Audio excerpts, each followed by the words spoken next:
Sejam todos bem-vindos de volta. Retomando a nossa programação, discutiremos agora o papel do setor privado na COP30 e a implementação do Acordo de Paris.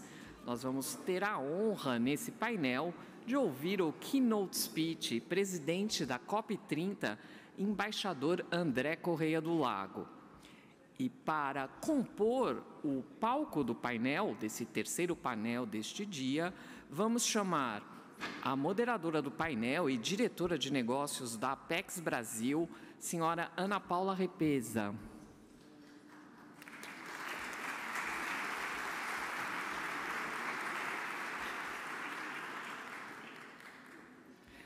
O presidente da COP30, embaixador André Correia do Lago.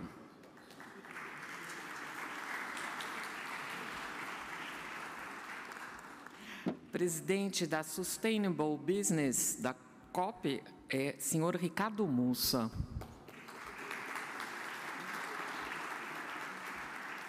Presidente da CNSEG, senhor Diogo de Oliveira.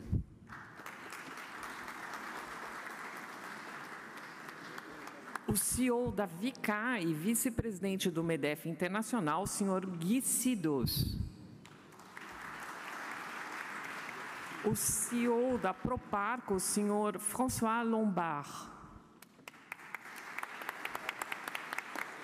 Senhora Françoise Lombard, je vous prie de m'excuser. O vice-presidente para a América do Norte, Europa e Ásia e CEO da Braskem Holanda, senhor Valmir Soller.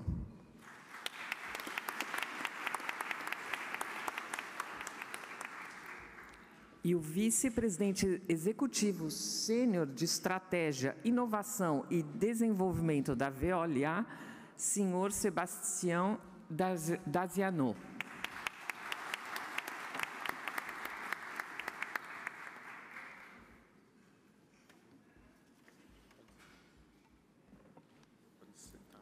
Vous pouvez vous asseoir et le panel peut... Podem sentar-se. Vamos iniciar a mesa redonda. Então, eu gostaria de pedir ao senhor embaixador da COP30, embaixador André Correia do Lago, presidente da COP30, de tomar a palavra. Muito obrigada, embaixador.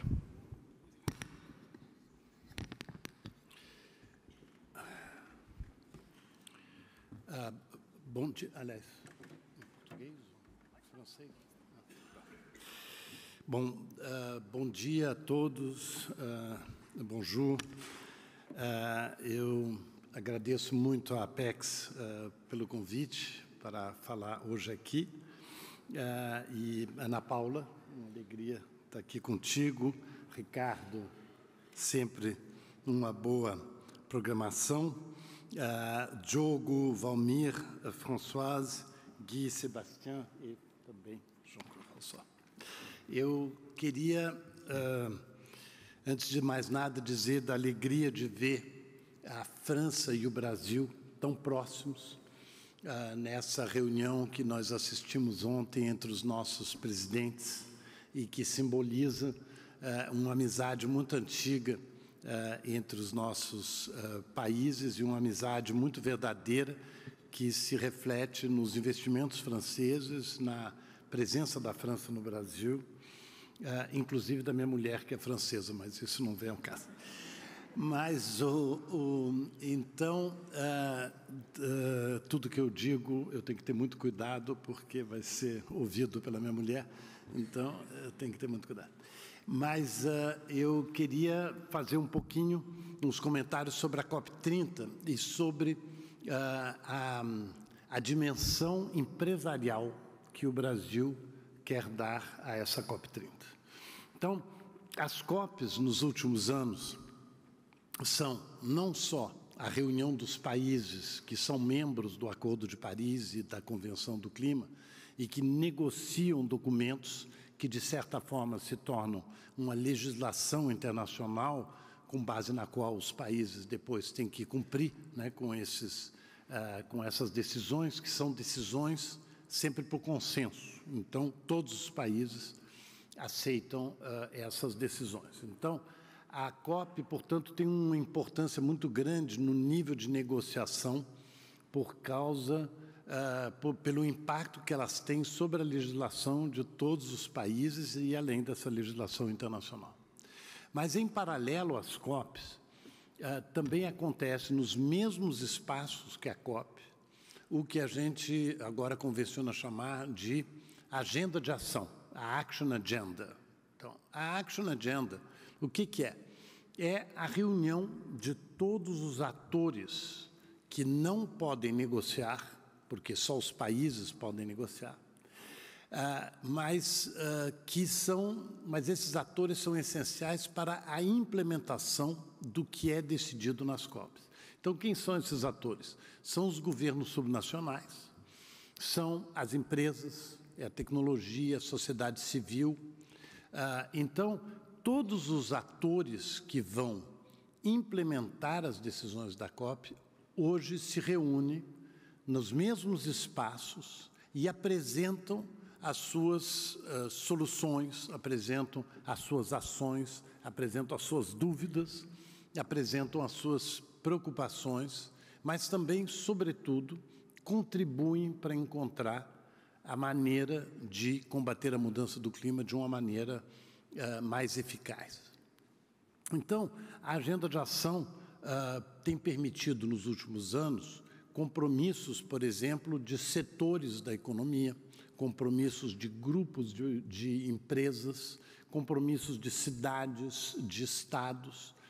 E num momento como o que nós estamos vivendo, em que, por exemplo, o governo americano está se desligando do Acordo de Paris, ao mesmo tempo, os estados americanos, mais de 35, estão participando como entes subnacionais comprometidos com o Acordo de Paris. A mesma coisa com empresas americanas, que também se comprometem a seguir as decisões do Acordo de Paris, porque, naturalmente, muitas dessas empresas são transnacionais e são empresas que atuam em vários países e, portanto, os padrões são os padrões que estão sendo decididos pelo Acordo de Paris.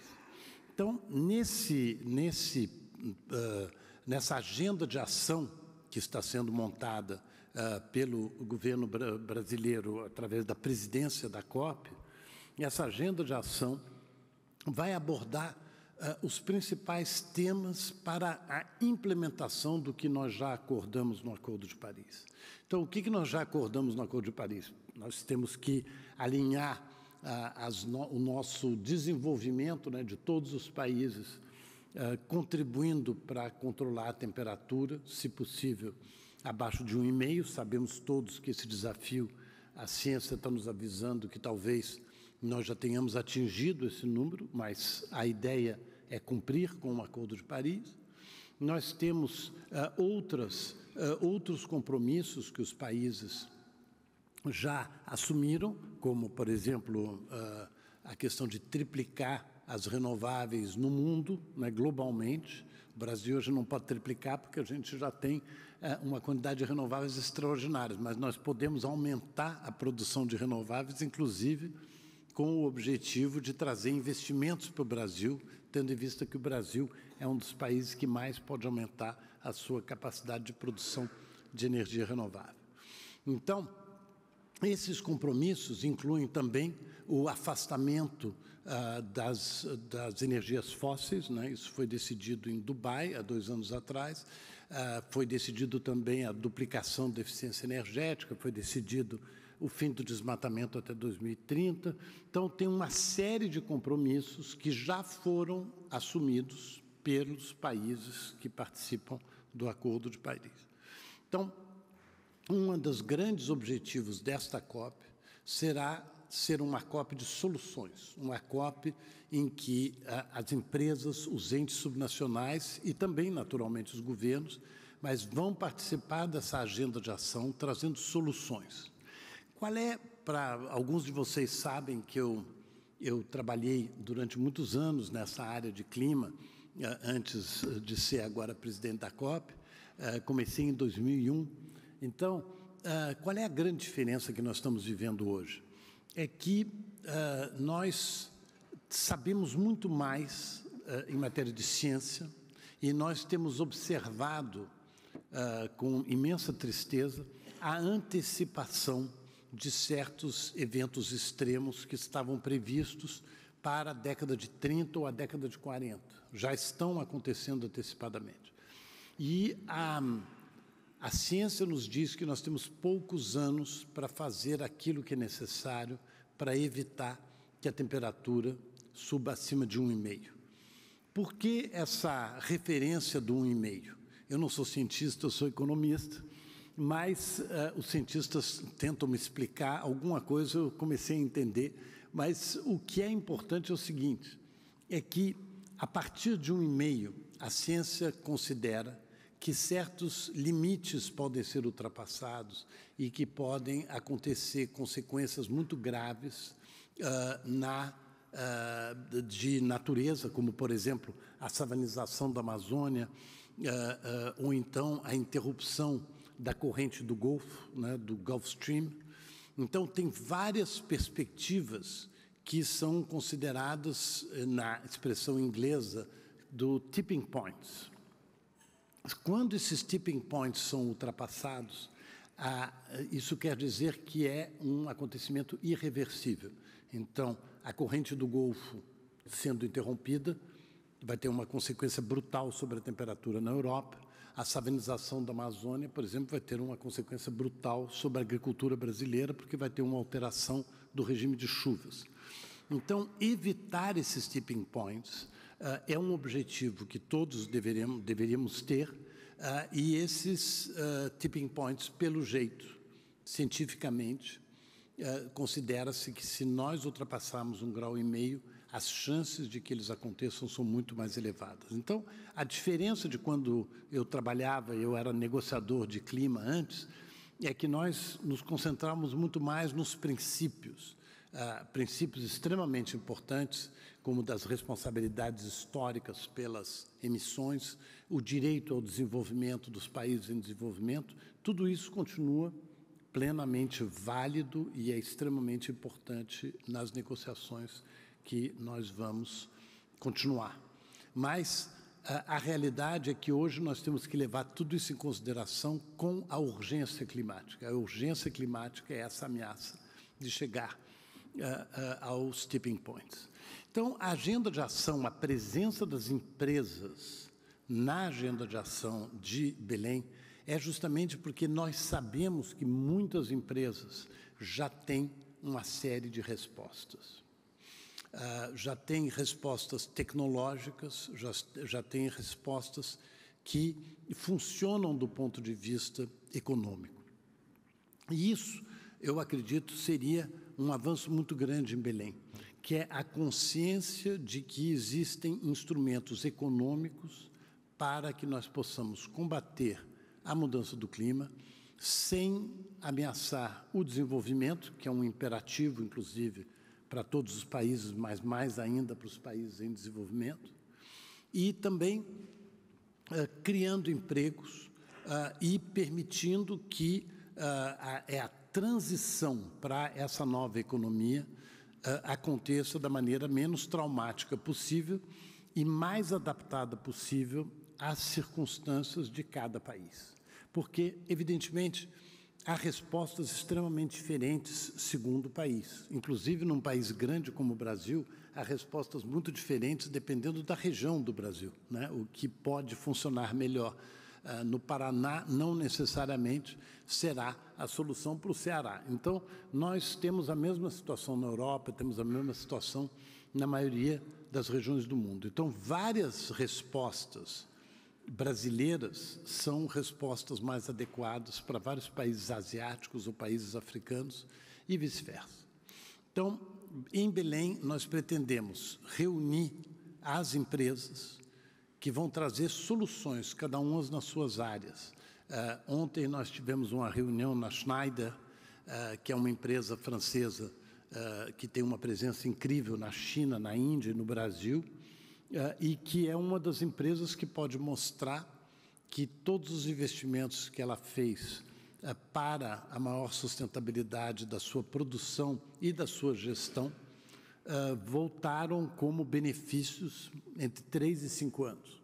Então, são essas experiências extremamente positivas que temos que trazer, porque eu temo que o público e o próprio empresariado um pouco que perdeu o impulso e o entusiasmo por essa agenda. Por que isso tem acontecido? Por um lado, antigamente havia dúvidas científicas, então havia o que a gente chamava de negacionismo, né? E esse negacionismo criou uma série de dúvidas que eu acredito que avançaram de maneira muito positiva, porque a ciência cada vez mais ficou mais precisa, mas o negacionismo também foi muito derrubado pelos eventos extremos, né? O aumento de frequência e a maior violência dos eventos extremos. Então, hoje, eu não acredito que seja o negacionismo científico que nós temos que enfrentar. Nós temos que enfrentar um certo negacionismo econômico, ou seja, a negação de que o enfrentamento às mudanças do clima possa ser bom economicamente e possa criar empregos. Então, como nós precisamos da economia verdadeira, da economia real, como nós precisamos do empresariado, como nós precisamos do setor privado para conseguir os investimentos necessários para a transição, vai ser extremamente importante que nesse caminho até Belém, e sobretudo em Belém, nós contemos com a participação intensa do empresariado, com soluções. E nós acreditamos que essas soluções, evidentemente, merecem melhor financiamento, melhores condições de financiamento do que aquelas que nós temos hoje. Então, nós vamos buscar também em Belém trabalhar de maneira muito intensa na questão do financiamento e de como nós vamos superar certos conceitos que foram desenvolvidos num mundo pré-mudança do clima. A questão de risco, a questão de garantias, todas essas questões estão ligadas a referências do passado. E há um setor econômico que está se antecipando nisso, que é o setor de seguros. O setor de seguros nos diz que, até recentemente, para calcular um seguro, você se baseava no passado. Hoje, o seguro não pode mais fazer isso. Ele tem que trabalhar nas perspectivas de piora da questão climática no futuro. Então, o setor de seguros é um dos setores da economia que mais está sendo impactado pela mudança do clima e que está desenvolvendo novos parâmetros, inclusive de um conceito que cada vez é mais importante, que é o custo da inação. Quais são as consequências que nós vamos ter por não combater a mudança do clima? Então, eu acho que é um pouco essa mensagem que eu queria trazer aqui antes da nossa conversa e agradecer imensamente pelo convite de poder estar aqui com vocês. Obrigadíssimo.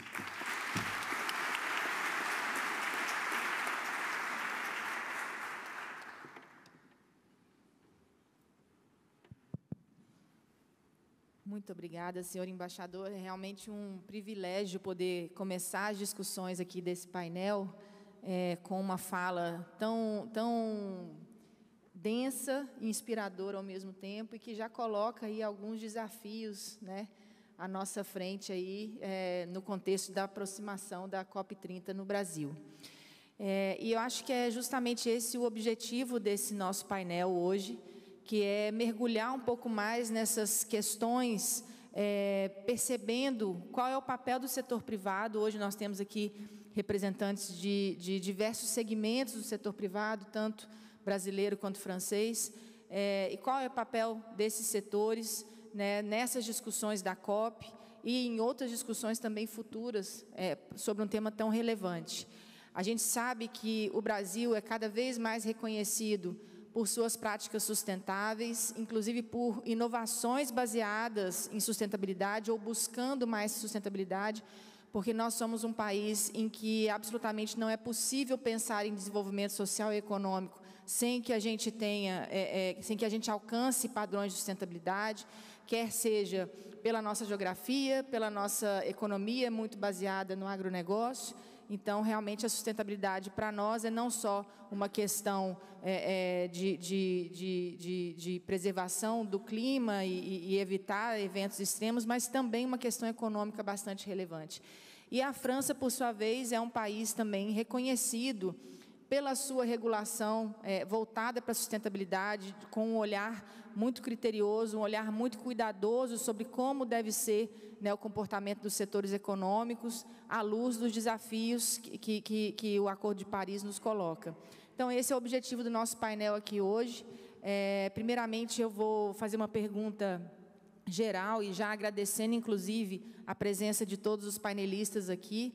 A gente sabe que a agenda está bastante concorrida, então, ter a presença dos senhores e das senhoras aqui hoje representa muito para nós. E eu gostaria de começar com uma primeira pergunta, que fazer que cada um de vocês, considerando os setores que representam, ou a empresa que estão aqui representando, dê um breve panorama do que já vem sendo feito, visando aí os compromissos do Acordo de Paris, visando, né, os desafios e as discussões que nós vamos ter na COP30, e também o que mais pode ser feito, né? Quais são os nossos desafios, um maior engajamento de toda a cadeia do setor, inovações cruzadas entre setores que podem beneficiar a economia como um todo. Em prol de um melhor debate, eu vou passar a palavra sempre para um brasileiro e depois para um francês, para que a gente não fique também, né, com uma visão aí monotemática de cada um dos lados. Então, começo, Ricardo, com você, por favor, Ricardo, que é o presidente da iniciativa Sustainable Business 30, que é tão relevante para essa discussão e para esse engajamento do setor privado brasileiro na COP30. Obrigado, Ana. Obrigado aí pelo discurso também, embaixador. A gente já se conhece há muito tempo, né? Temos entregado já muitas coisas e acho que não vai ser diferente agora na COP com o setor privado junto com o setor público. Acho que, assim, olhando até o discurso aqui do André e a lógica da COP, eu acho que o pessoal está cansado de falar muito de teoria, e aqui é a COP da ação, é a COP de entregar. Então, a contribuição que o setor privado tem que fazer para a COP é trazer, como o André falou, exemplos, e a partir dos exemplos influenciar o setor público. Acho que a mudança que eu vejo, eu vou talvez usar um termo simples aqui, André, que eu vi muitas COPs onde o setor público chamava o setor privado, vamos lançar novas iniciativas, vamos aqui junto. Então, estava lá em Dubai, chamava o CEO de empresa tal, lançava um novo programa, e muitos desses programas, no final, se perdiam ao longo do tempo. E a nossa ideia aqui na SBCOP, que eu vou falar um pouco mais depois também, é trazer bottom-up, ou seja, o que está funcionando no setor privado mundial, o que já existe hoje, né? Tem muita coisa boa, apesar de ter esse pessimismo com o tema, tem muitas ações que estão funcionando ao redor do mundo. Como é que a gente traz essas ações de forma clara, usa a consultoria e a ciência para poder dissecar o que está funcionando e apresentar para o setor público como uma forma de incentivar o direcionamento das discussões do clima. Então, acho que é uma forma diferente de contribuir. A contribuição agora não é lançando novos programas, mas é sim olhando o bottom-up. Ou seja, a gente tem na nossa associação aqui mais de 30 milhões de empresas que tem bons exemplos que a gente pode buscar. E por que estão funcionando? Por que um exemplo, o mercado de carbono em tal país, é a regulação que está funcionando, é o mercado, é o financiamento? E aí focar naquilo, vamos focar no que está funcionando, porque senão a gente começa a andar para trás, aí volta a discussão do negacionismo. Então, para mim, hoje, a melhor contribuição do setor privado é mostrar aquilo, o caminho que está funcionando e o que a gente quer do setor público e por quê, mas com exemplo, né, e não com teoria. Então, acho que agora aqui a discussão, que o André fala muito bem, é a hora da gente participar mostrando ação. Obrigada, Ricardo. Queria ouvir agora um pouco da visão da Françoise, que é a CEO da Proparco, a respeito desse tema, né? O que já vem sendo feito e o que mais pode ser feito.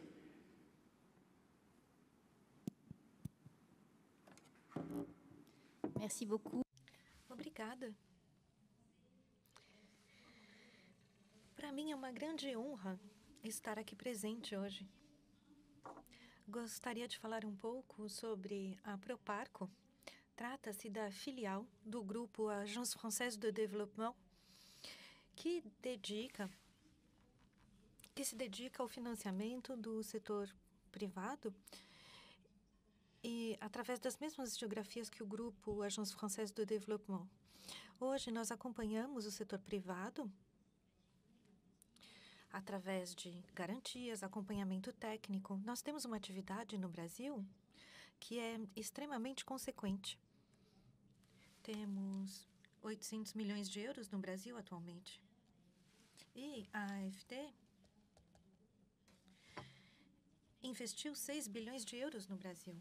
É uma atividade, sobretudo, concentrada na temática do financiamento da luta contra as mudanças climáticas. Voltando a essa questão, o que foi feito e o que nós queremos fazer com vistas à COP de Belém? Eu sou diretora de uma instituição financeira de desenvolvimento, uma instituição financeira de desenvolvimento. Se pensarmos no Acordo de Paris, há 10 anos, as coisas mudaram muito.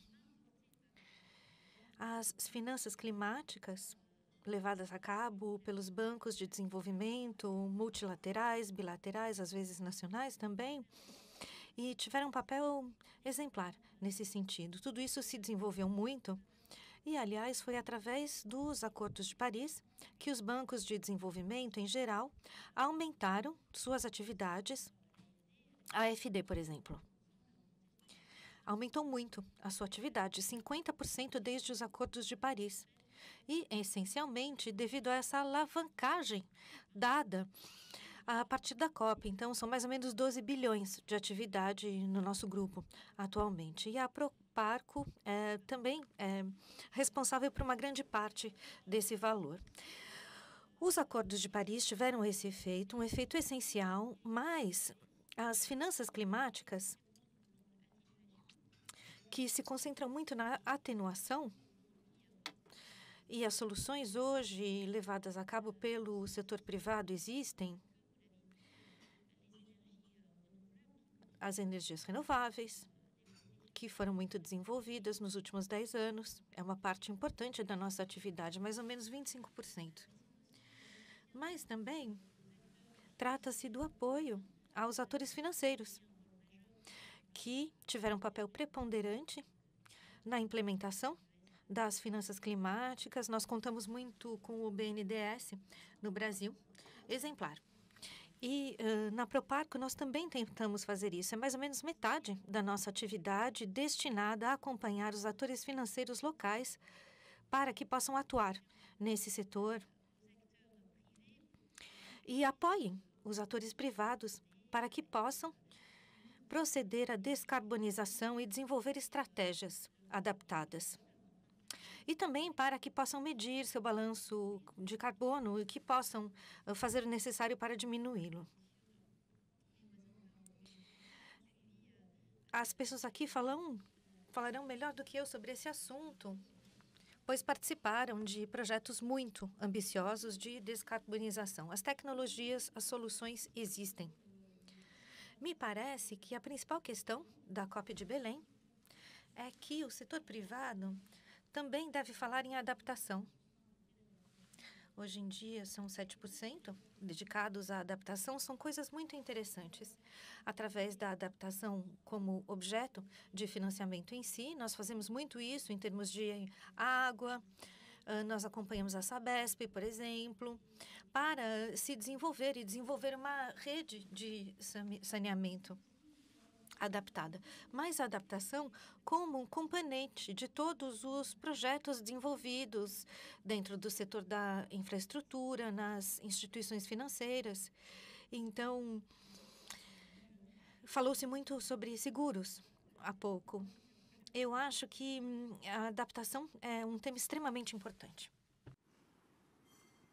Merci, Françoise. É muito importante. Obrigada. Essa visão e bastante complementar, né, a visão que o embaixador Corrêa do Lago trouxe, que é a questão da adaptação e que a gente observe todos os projetos, né, com esse olhar de adaptação. Muito obrigada. Queria ouvir, então, o Valmir, CEO da Braskem para a América do Norte e Europa. Obrigada por estar aqui, Valmir.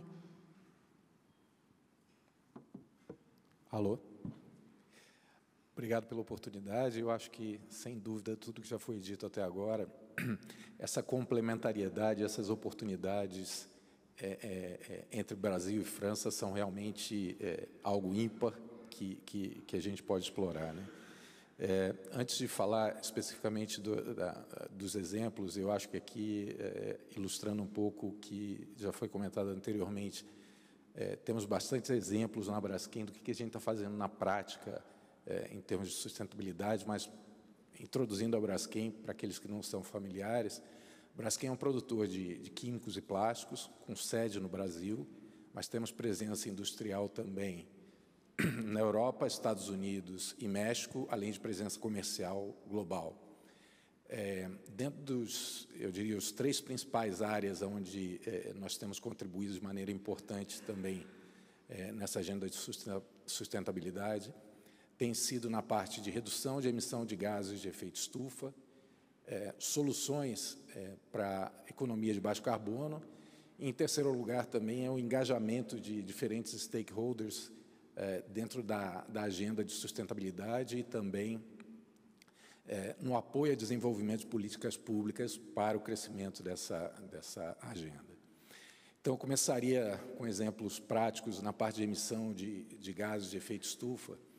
A Braskem teve 2 ciclos importantes de redução de gases de efeito estufa. O primeiro começou em 2009 até 2020, quando nós reduzimos a intensidade de carbono das nossas operações em 17% nesse período, e lançamos um novo desafio a partir de 2021 até 2030, de fazer uma redução de mais 15% em termos absolutos. Então, assim, a boa notícia também é que, até agora, a gente já reduziu 10% do objetivo de 15%, né? Então, já estamos chegando bem perto, de acordo com a meta que nós colocamos.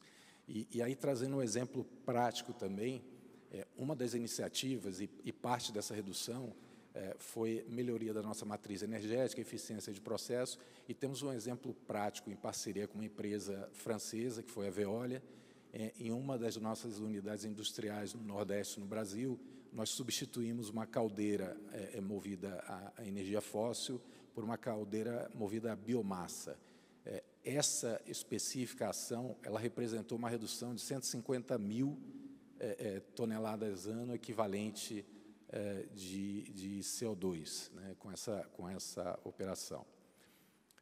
Passando para a parte de soluções, para suportar que a sociedade atinja a neutralidade de carbono, eu acho que um grande destaque é o fato da Braskem, a produção de biopolímeros pela Braskem. Esse é um produto que nós já fazemos por 15 anos, portanto, não é nada novo ou que está sendo motivado pelas recentes discussões sobre sustentabilidade. Esse compromisso nosso é um compromisso de longo prazo. Recentemente, nós expandimos a capacidade dessa planta. Hoje nós temos capacidade de 275 mil toneladas ano de polietileno verde, e nós vendemos isso ao redor do mundo, em mais de 40 países, em grandes marcas. E a grande vantagem desse produto é que ele é capaz de remover CO2 da atmosfera, né? Então, comparado com um produto similar, feito à base de matéria-prima fóssil, enquanto o fóssil ele emite cerca de 3 toneladas de CO2 por tonelada produzida, o polietileno verde ele captura ou remove 2 toneladas de CO2 por tonelada produzida de plástico. E, por fim, falando em engajamento, eu acho que Braskem, a gente vem participando de todas as COPs do clima desde 2009, tivemos aqui em Paris, quando foi alcançado o Acordo de Paris, em 2015, e temos um engajamento muito grande também em várias frentes, inclusive na SB COP, em frentes de trabalho específica, ou seja, nessa mudança de paradigma e nesse avanço, tem muita coisa que já está acontecendo, tem muita coisa que já foi entregue e está sendo entregue, e nós acreditamos que, sim, sem dúvida, obviamente existe oportunidades de melhorias, de aceleração, mas existe um papel importante do setor privado de fazer acontecer o mais rápido possível essa transição. Muito obrigada. É interessantíssimo ouvir um setor que tradicionalmente é reconhecido como alto emissor de carbono, né, fazendo aí a virada, trazendo inovações como polietileno verde, que não só não emite, como captura. Então, dá realmente um orgulho de ouvir a história de vocês. Obrigada, muito obrigada. Eu passo agora para o senhor Gui Sidot, que é o CEO da Vicat, também vice-presidente do MEDEF Internacional, para ouvir as perspectivas da instituição e da sua empresa a esse respeito. Oui, merci. Obrigado, senhor embaixador, pelo discurso inspirador. Eu sou Gui Sidot, eu sou presidente da Vicat. E vocês vêm aqui à Torre Eiffel? Bom, se vocês passearem pelo Campo de Marte, vocês vão ver o know-how que fez a França depois da Revolução Francesa. A mensagem que nós queremos transmitir vem de uma constatação. Há muito amor entre as relações franco-brasileiras. Os que estiveram no jantar ontem viram isso, não é? E é verdade que nós precisamos de todos. Em termos climáticos, os cientistas estudaram, alertaram a todos. Os jornalistas difundiram essa mensagem e as nossas empresas, elas buscam soluções. Então, nós precisamos industrializar essas soluções e torná-las rentáveis. Essa é a mensagem que eu gostaria de transmitir. Há muito trabalho que precisa ser feito. O cimento é a segunda matéria consumida no mundo após a água. 4 bilhões de toneladas consumidas no mundo todo. E ele também é responsável por 7% das emissões de gases do efeito estufa de CO2. Então, aqui, nós temos uma pegada de carbono gigantesca. No Brasil, são 3%. Uma parte do trabalho já foi feito. E as empresas do setor têm algumas alavancas. A primeira são os equipamentos modernos. O segundo é um pouco técnico, mas reduzir o que nós chamamos de fator Canquer. Na verdade, é um fator extremamente importante de cálculo. E, em seguida, nós temos que deixar as energias fósseis.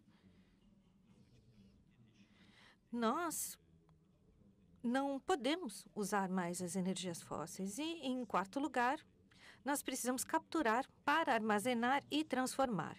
Mas isso só tem sentido se nós fizermos os 3 primeiros. Com os 3 primeiros, nós melhoramos muito o desempenho. E a minha mensagem é essa. Dizer que, economicamente, nós podemos ganhar dinheiro utilizando essas 3 alavancas. Para a Vicat, nós temos uma rentabilidade operacional de 800 milhões. E tudo isso vem da economia circular. É bastante alto. Então, o que eu queria dizer é uma mensagem pastoral. O Papa João Paulo II,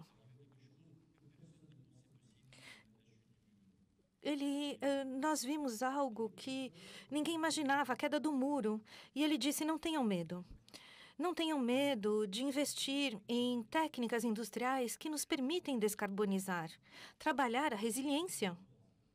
E isso trará frutos. Não tenham medo da relação com o público, porque nós trabalhamos todos juntos.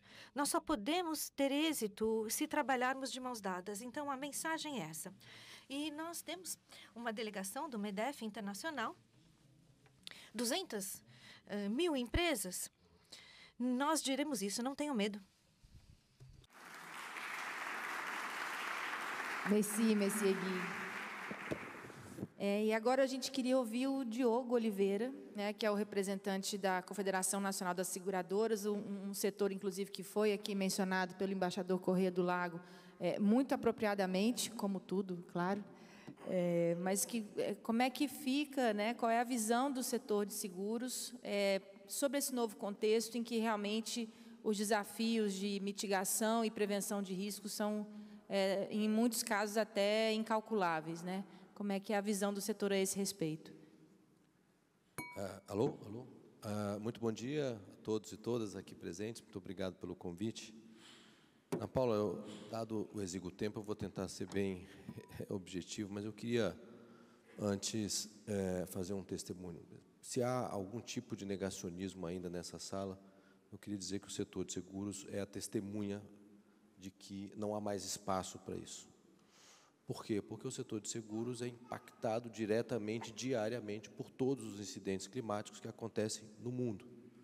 E o que nós estamos vendo é exatamente o que o embaixador André Corrêa do Lago mencionou, que é um aumento rápido, tanto da frequência dos eventos, quanto da severidade desses eventos. Em 2024, no mundo inteiro, nós tivemos 368 bilhões de reais em perdas econômicas decorrentes de eventos naturais. Desse valor, 145 bilhões de reais foram pagos pelo setor de seguros. E esse valor vem crescendo ano a ano. Só no Brasil, ano passado, só no Rio Grande do Sul, o setor de seguros pagou 6 bilhões de reais. E só no seguro rural, mais 4 bilhões de reais decorrentes de eventos climáticos. Então, só o ano passado, 10 bilhões de reais o setor de seguros pagou a título de eventos climáticos.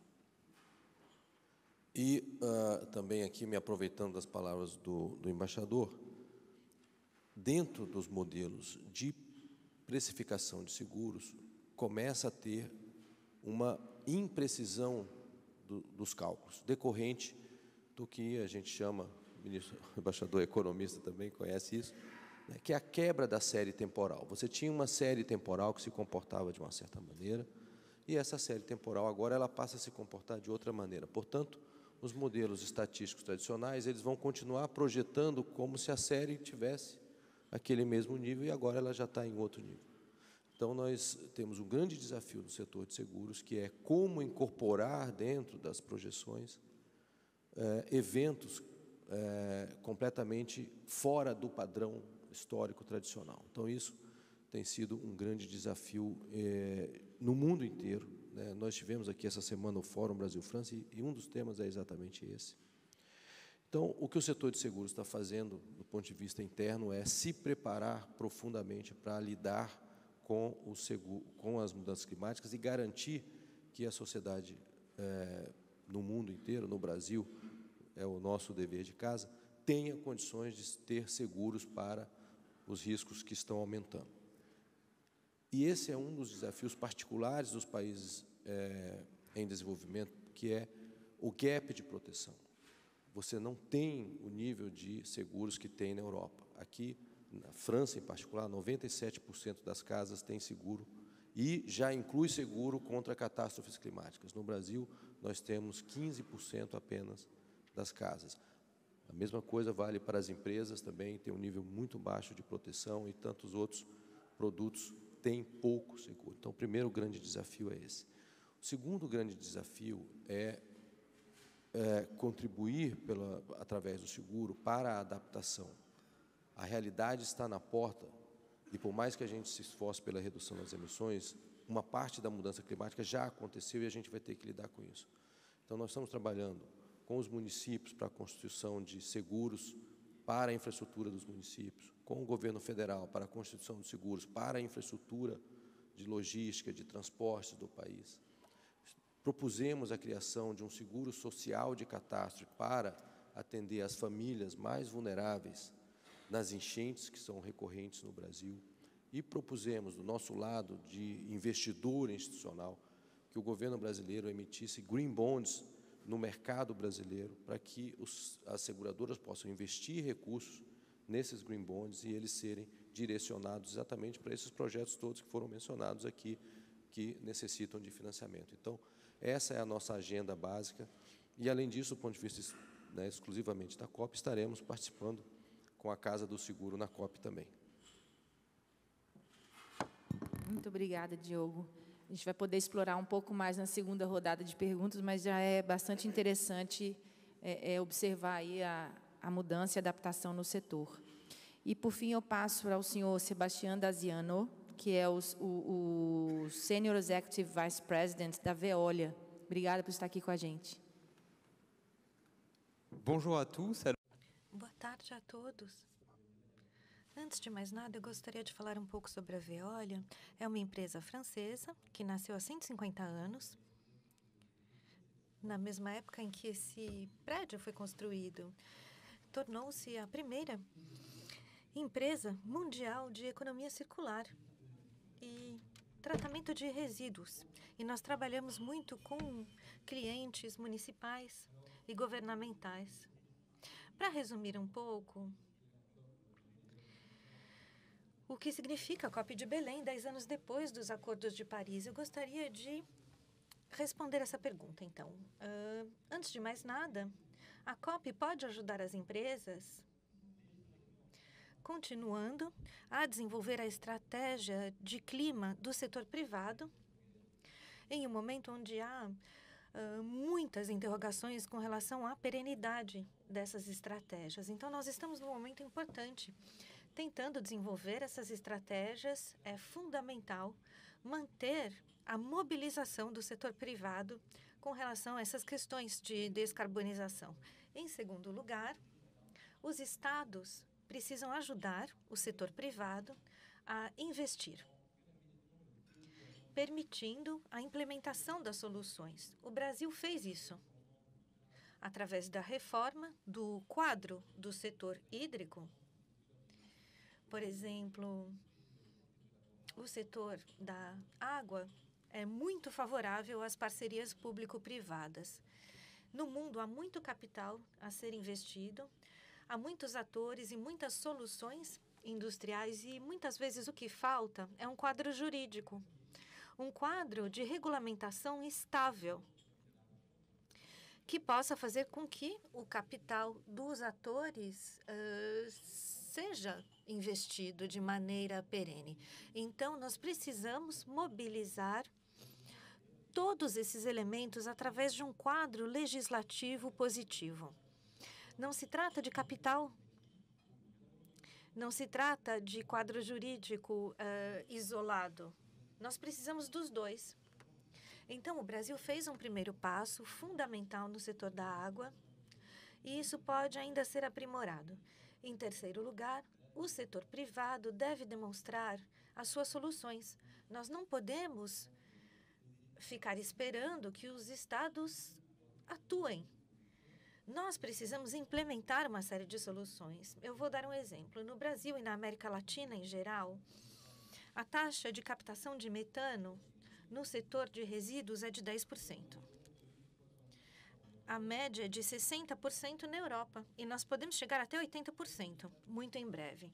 E com metano, nós fazemos biogás.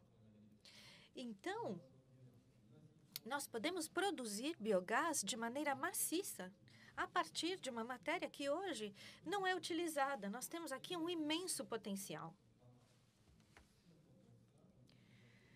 Então, o que nós precisamos fazer?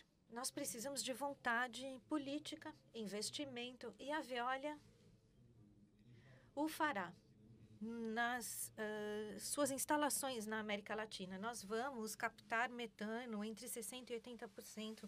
Muito em breve atingiremos essa meta. Muito obrigada, Sebastião. Muito interessante sua visão, porque realmente é fundamental, obviamente, o engajamento do setor privado, mas é necessário que exista esse quadro regulatório que permita, né, esses movimentos e, inclusive, estimule. Bastante interessante. A gente passa agora para um segundo momento aqui do painel, em que nós temos perguntas específicas para cada um dos painelistas, considerando os seus setores, as suas competências.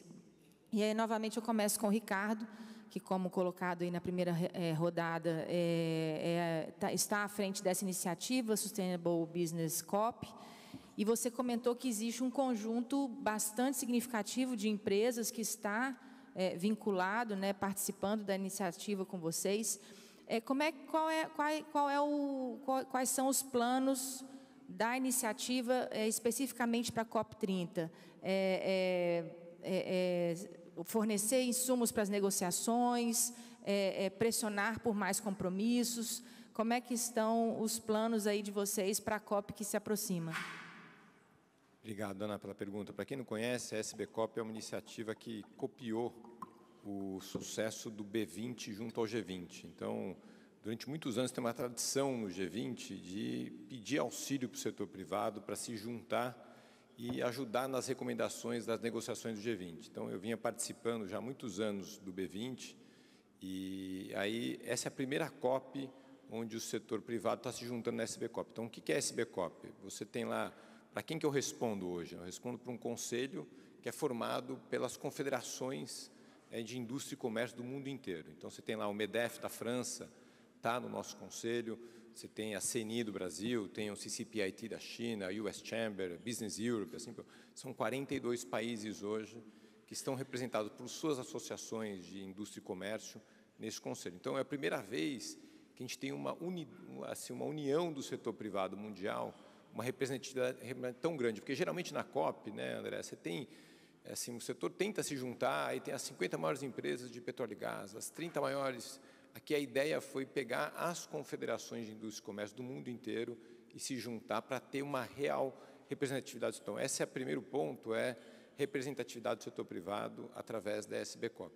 A SBCOP não pertence ao Brasil, então, quando for agora, se a Austrália for a próxima host da COP, a gente vai passar a liderança da SBCOP para a Austrália tomaria a liderança e assim por diante. Então, a gente passa a ter um lugar para o setor privado ser representado durante a COP. Obviamente que no Brasil a CNI é quem está hosting, né, essa iniciativa.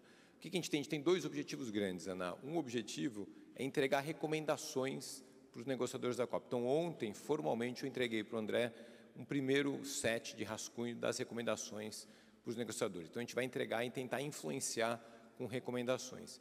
E o segundo objetivo, para mim, que é o mais importante, como eu falei na primeira fala, é buscar dentro do setor privado, dessas 30, quase 40 milhões de empresas que a gente vai ter até o final aqui, exemplos para poder levar lá na COP como isso aqui é o que está funcionando. Então, essa é a forma que a gente está se organizando, é uma grande representatividade, entregar documentos com recomendações para os negociadores e, por fim, fazer um showcase lá na COP mesmo, em Belém, e nas pré-COPs em Bonn, por exemplo, a gente vai estar também apresentando o que está funcionando no setor privado. Então, essa é a forma que a gente encontrou de ajudar. Obrigada, Ricardo. Tenho certeza que vai ser importante a participação de vocês. Queria agora voltar para a Françoise. Você comentou na sua primeira fala do importante papel do financiamento, né, não só no combate aos efeitos das mudanças climáticas, mas principalmente também financiando projetos de adaptação, né, para que cidades e setores estejam melhor preparados para enfrentar as mudanças climáticas. E a gente sabe que no Acordo de Paris, especificamente no artigo 6, há um espaço, inclusive o chamamento, né, para uma maior cooperação internacional para enfrentamento dos efeitos da mudança climática. Nesse sentido, existe alguma previsão, considerando aí a aproximação da COP, alguma previsão você comentou também de mais atuação da Proparco no Brasil, cooperação com alguma instituição financeira de desenvolvimento no Brasil para ampliação das atividades de financiamento?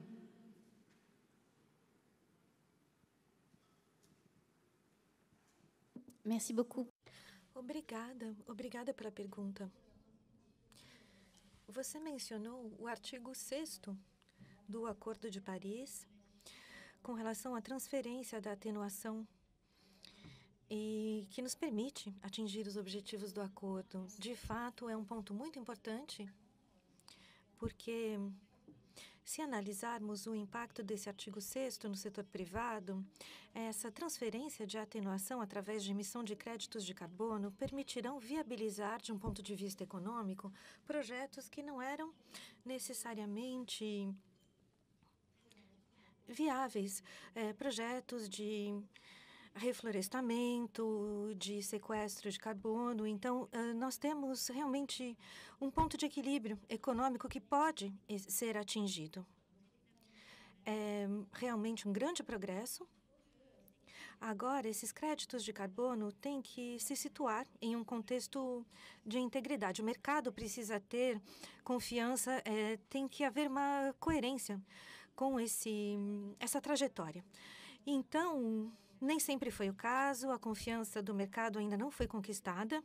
Assim, acredito que as instituições financeiras de financiamento, como a Proparco, têm um papel preponderante para tentar determinar e encontrar esses projetos e investir neles, sobretudo projetos de longo prazo que podem permitir uma estruturação, trazer confiança e contribuir à estruturação desse ecossistema de mercado.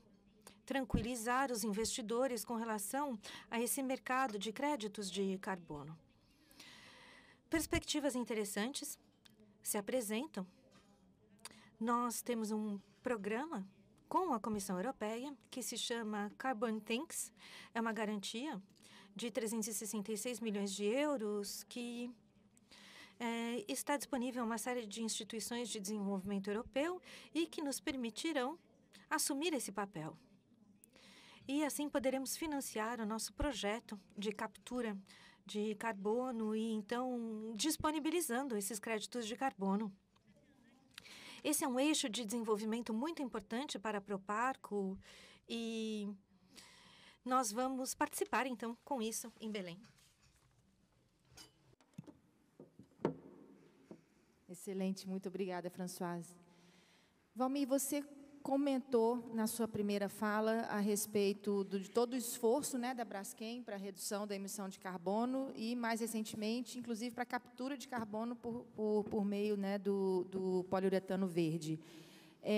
Você pode detalhar um pouco mais assim, como essas inovações e outras, inclusive, né, que a empresa esteja fazendo, como elas contribuem para as metas de descarbonização da COP e como é que você está vendo a adoção em maior escala, em larga escala, dessas inovações pela cadeia de consumidores da Braskem, que, na verdade, é uma cadeia enorme, né? Vocês estão aí na base da cadeia produtiva de praticamente toda a economia. Como é que você está vendo isso? Essa é uma pergunta interessante, porque quando a gente fala também em investimentos em produção em larga escala de produtos químicos ou plásticos, estamos falando de investimentos da ordem de, normalmente, bilhões de dólares para você ter uma planta de escala mundial. Então, para que esses investimentos aconteçam e eles se acelerem, para que a gente consiga fazer a transição, é importante também a gente encontrar maneiras para atacar a questão de demanda, questão de financiamento dessa transição e os riscos, né, como foi falado anteriormente. E eu acho que dentro dessas três frentes, elas são fundamentais para que esse processo se acelere, porque apesar, como eu falei, nós já estamos produzindo esse polietileno verde há 15 anos. Durante esse período, a gente já removeu o equivalente, mais ou menos, a 6 milhões de toneladas de CO2 da atmosfera que foram incorporados a esse material, que ele continua sendo usado e reciclado dentro do pool de carbono que a gente usa no dia a dia.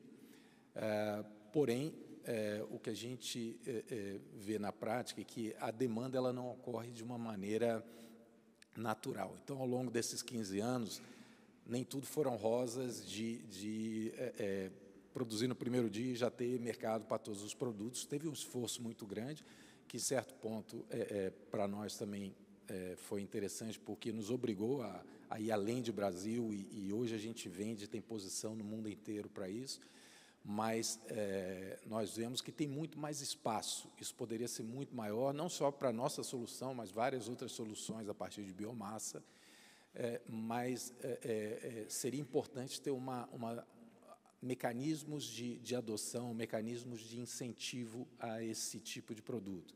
Então, como a gente está falando aqui de exemplos também, eu traria alguns exemplos interessantes.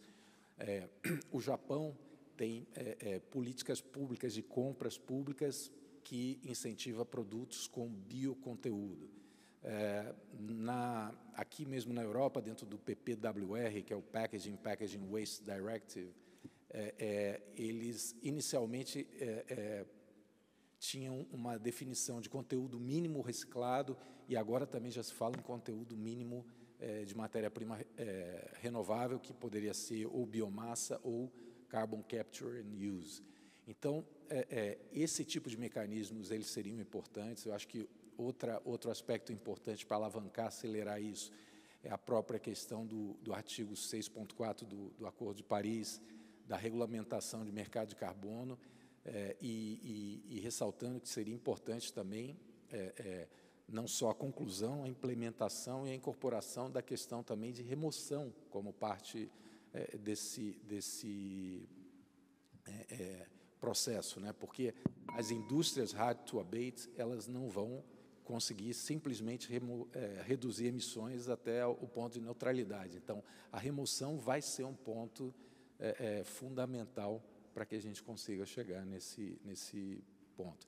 E, finalmente, quer dizer, toda a parte de eliminação do risco regulatório, minimização do risco e também mecanismos de financiamento, pela proporção e tamanho dos investimentos, vão ser importantes para acelerar essa transição. Muito obrigada. É bastante interessante. Eu acho que conjuga bastante com o que o Sebastião comentou na primeira rodada sobre a questão das enabling policies, né, para conseguir fazer com que essas inovações realmente consigam aí ganhar escala. Obrigada. Bom, voltando para o senhor Gui, o senhor comentou na sua primeira intervenção a respeito de 4 aspectos fundamentais para a inovação e para a melhoria do perfil do setor de cimento com relação à emissão de carbono. Como é que a sua empresa, o senhor, vê o Brasil como um laboratório de inovação e de ganho de escala para outras soluções dentro dessa estratégia de inovação que o senhor apresentou na primeira rodada? Alors, Vicat est présent au Brésil. Nós estamos presentes no Brasil, em Brasília, nesse setor. E nós temos essa marca Ciplon, e nós fabricamos todos esses derivados de cimento. Então, no Brasil, não esperou-se as mudanças climáticas para começar a investir em, por exemplo, numa agricultura ligada à indústria. E essa é uma grande vantagem para realizar a substituição dos combustíveis fósseis por outros produtos, a biomassa, por exemplo. Eu vejo o Brasil como um país em que nós podemos desenvolver, amplificar, acelerar a descarbonização. E nós assinamos, durante a visita de Estado do presidente Macron há um ano, uma parceria que justamente discorre sobre esses operadores que vão viver do trabalho desse setor. Outra alavanca, a substituição do calcário, por exemplo. O Brasil é um grande país industrial, tem uma siderurgia muito importante que utiliza resíduos. E nós estamos amplificando esse trabalho, criando em fornos de argila ativada, que nos permite produzir um cimento de altíssima qualidade, com excelentes matérias-primas. Bom, do que se trata? Em 2023, a nossa filial Ciplon tornou-se a empresa que mais reduziu a sua pegada de carbono no setor. Nós tivemos um desempenho que melhorou em 25%. Então, uma grande parte desse trabalho foi feito. E, com relação a essa aceleração, tudo isso se tornou possível graças ao Brasil, graças ao entusiasmo das nossas equipes no Brasil. Realmente exemplar. Eu acredito muito nisso, nessa solidariedade entre os setores, as companhias de seguro, quando nós quisemos desenvolver esses novos cimentos, e no vilarejo dos atletas, disseram, isso é muito novo, nós não queremos assegurar essa ação, então nós tivemos que intervir. Então, nós acreditamos muito nessa solidariedade para poder justamente implementar novas soluções. Merci beaucoup, Monsieur Gui. Muito obrigada. Houve a menção ao setor de seguros, Diogo, então eu volto para você. É também um setor que é transversal aí a toda a economia, né? Você mencionou na sua primeira fala números bastante interessantes e inovações que o setor vem fazendo para fazer frente a todos esses desafios. Se você puder explorar um pouco mais isso, e se há algo que se pretende, por exemplo, anunciar durante a COP, obviamente não já fazendo o anúncio aqui, mas como é que a COP pode também, essas discussões em Belém, podem acelerar essas inovações no setor de seguros do Brasil? Ana, obrigado. Eu vou começar corrigindo a moeda aqui, os números que eu citei, falei em reais, mas na verdade são em dólares. Então multiplica por 6 aí. E no Brasil também esses números são vultosos. E tem alguns dados que surpreendem. Tem um que eu sempre fico muito surpreso. Nos últimos 10 anos, 94% dos municípios brasileiros tiveram, pelo menos uma vez, estado de calamidade ou emergência decretado. 94%. Então, parece que é um negócio de Porto Alegre, do Sul, mas não é. É um negócio que já está impactando todo o país. Sobre essas iniciativas todas, Ana, eu queria chamar a atenção, principalmente para a questão que nós estamos desenvolvendo, que será lançado na COP, já dando spoiler aqui, mas que será lançado a funcionamento, mas o projeto já está em andamento, que é o Hub de Dados Climáticos do setor de seguro, exatamente para que a gente consiga, dentro do setor de seguros, compreender melhor o comportamento desses eventos climáticos e, com isso, conseguir avaliar melhor qual é o impacto disso nos seguros.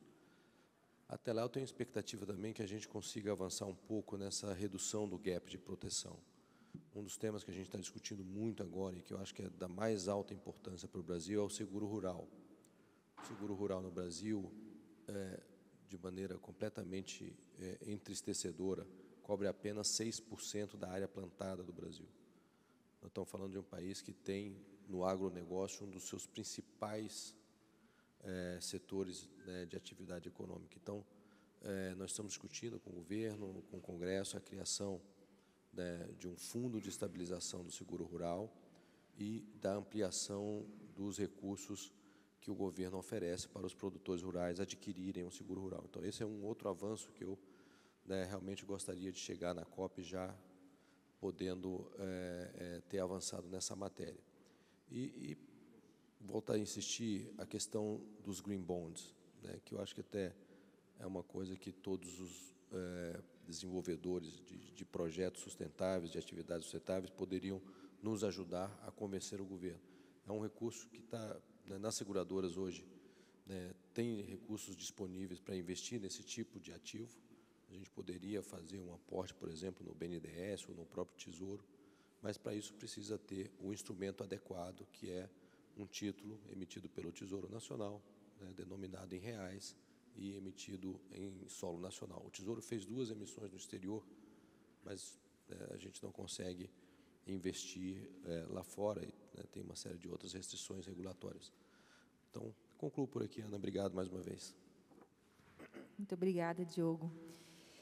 E, por último, porém não menos importante, Sebastião, você também comentou já um pouco sobre como a Veolia atua em termos de inovação, com essa visão de transição ecológica, mas se você puder também explorar um pouco mais sobre como o Brasil pode ser um parceiro ainda mais importante, mais relevante, considerando a nossa característica aí de produção sustentável, de uma preocupação com essa questão, mas como que o Brasil pode estar ainda mais engajado na estratégia da Veolia de inovação para a transição ecológica? Alors, A Veolia é um parceiro dos atores industriais em termos de descarbonização. Estamos vivendo uma situação particular porque nós não podemos conciliar descarbonização e falta de competitividade. Então, para o país, nos próximos anos, a grande questão é como nós vamos poder conciliar os dois, ou seja, ter competitividade e descarbonizar ao mesmo tempo. Nós trabalhamos com uma série de atores, a Petrobras, ArcelorMittal. E quando nós falamos em descarbonização, pensamos em eficácia energética ou transformação da energia utilizada. Já falamos sobre a biomassa. O Brasil é um ator muito importante nesse setor. Podemos melhorar, é claro, mas como eu dizia antes, se quisermos acelerar, esse é o nosso objetivo, do setor privado e público também, nós precisamos ter as ferramentas certas. Então, se quisermos encorajar o setor industrial, precisamos alavancar referências de descarbonização e proteção do meio ambiente. Na Veolia, nós falamos muito sobre o escopo 4. Ou seja, pouco importa o sistema de contabilidade utilizado, a descarbonização é sempre importante. Então, nós precisamos adotar sistemas de reutilização de águas residuais, não apenas para os atores municipais, mas também industriais. O presidente Lula estava dizendo que nós precisamos de mudanças, e as mudanças devem vir durante a COP de Belém.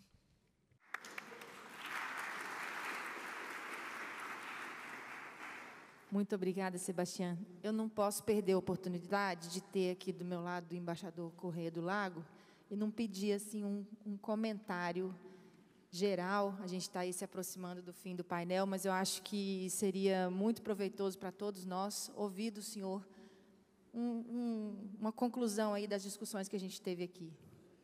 Obrigadíssimo. Acho que conclusão não, mas muitas ótimas ideias aqui levantadas no painel. Eu queria acentuar certos pontos que foram apresentados aqui e que eu considero realmente importantíssimos. Primeiro, o Ricardo apresentou a SBCOP, né, essa iniciativa da CNI no Brasil, que é uma iniciativa extraordinária, ou seja, a gente realmente não pode subestimar o impacto que vem de você ter uma confederação que cobre tantas empresas, porque o número é absolutamente inacreditável. E essa confederação que quer colocar o Brasil na agenda contemporânea econômica, né? E isso nos lembra, e a CNI é um ator essencial nisso, que a agenda de combate à mudança do clima, a agenda de desenvolvimento sustentável são agendas que favorecem enormemente o Brasil, porque o Brasil já avançou em áreas particularmente complicadas. E o que é interessante é que a França também, quer dizer, a França e o Brasil são dois países que fizeram apostas certas na área energética. Então, a França, com a insistência sobre o nuclear, coloca a França numa posição única na Europa.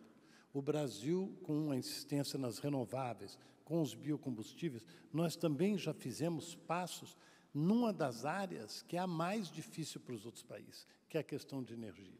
Então, esta agenda é extremamente positiva para o Brasil e essa vantagem que nós temos na área de energia é, eu acredito, um dos elementos que mais incentiva o interesse em novas indústrias se instalarem no Brasil, inclusive na área de inteligência artificial. Eu devo dizer que eu adorei a citação do Papa João Paulo II de não termos medo, agradeço muito, vou usar, vou repetir várias vezes, dizer para o Diogo que realmente eu fico feliz da gente estar podendo conversar aqui e de dizer que o setor de seguros está realmente criando essa incrível casa para discutir a questão de seguros na COP, lá em Belém, e que nós vamos promover na agenda de ação, eu acho, o primeiro debate mais aprofundado sobre a questão de seguros em todas as COPs. Bom, Valmir, a Braskem é uma referência natural e a gente tem enorme interesse no desenvolvimento do CCS, do CCUS, que vocês vão poder também aproveitar, mas os avanços já demonstram que mesmo num país em desenvolvimento, mas que tem uma indústria muito avançada no setor, a gente pode estar na vanguarda internacional em produtos com menor carbono. A Françoise, eu agradeço os comentários sobre a questão de financiamento. O financiamento é profundamente inferior ao que é necessário. Inclusive, uma das minhas missões na COP30, não é a mais simples, é tentar encontrar uma fórmula para que nós possamos aumentar os recursos para os países em desenvolvimento até 2035 de 1,3 trilhão de dólares. Então, essa é a escala que a gente tem que tratar, e aí é que a gente se dá conta o quanto o setor privado é absolutamente essencial, porque não vão ser recursos públicos dos países desenvolvidos que vão chegar a 1,3 trilhão. Isso vai exigir circunstâncias, inclusive de melhora de contexto de investimento nos países em desenvolvimento, também para que cheguem os recursos. E isso entra um pouco no que o Sebastião comentou sobre as condições, né, que os países têm que apresentar para que haja investimento nesses países. Uns últimos comentários aqui sobre a questão do artigo 6, a questão do mercado de carbono. Eu acho que é um tema que também vai ser extremamente importante para a COP30, e nós vamos procurar avançar muito nisso. Também comentar que nós escolhemos como campeão do clima o Dan Yosp, que é um grande empresário brasileiro que trabalhou também no G20, como o Ricardo, que tem uma experiência muito grande em envolver o setor privado num esforço que simboliza essa união entre o setor privado e governo, e que nós estamos extremamente felizes com o Dan podendo trabalhar conosco nisso. Finalmente, a questão da transversalidade que foi comentada, eu acho que o que ela acentua é que a questão da mudança do clima hoje atingiu basicamente toda a economia. Então, nós temos que fazer esforços diante do fato de que nós temos um novo elemento não previsto nos modelos de desenvolvimento dos países até hoje. Então, quando nós temos a sorte de que no Brasil foi abraçada a ideia do plano de transformação ecológica, nós temos os três poderes se uniram em torno da transformação ecológica. O que significa isso? Significa que nós estamos conscientes no Brasil de que nós precisamos de um novo modelo de desenvolvimento adaptado a essas circunstâncias, o que alguns economistas brincam que é o desenvolvimentismo sustentável, né? Então, nós ainda temos no Brasil uma marca muito forte da ideia de desenvolvimentismo dos anos 50, mas que tem que se integrar, tem que integrar o elemento clima nesse processo. E eu queria acentuar que o Brasil, que apresentou sua NDC agora no final do ano passado em Baku, e a França deve apresentar junto com a União Europeia, né, é uma NDC conjunta da União Europeia, que deve sair até setembro. Eu acho que é extremamente interessante que a NDC brasileira foi apresentada como um plano de desenvolvimento, ou seja, nós não podemos olhar para a NDC como um elemento negativo para o desenvolvimento. Nós não podemos olhar para a NDC como um sacrifício pelo desenvolvimento. Não, é uma nova forma de assegurar o desenvolvimento, porque nós precisamos, como eu disse, que essa nova economia, que essa transição demonstre que é bom para os negócios e que cria empregos. E eu acho que é muito nessa direção que eu acho que a França e o Brasil podem trabalhar juntos. Eu te agradeço muito aí pelo convite.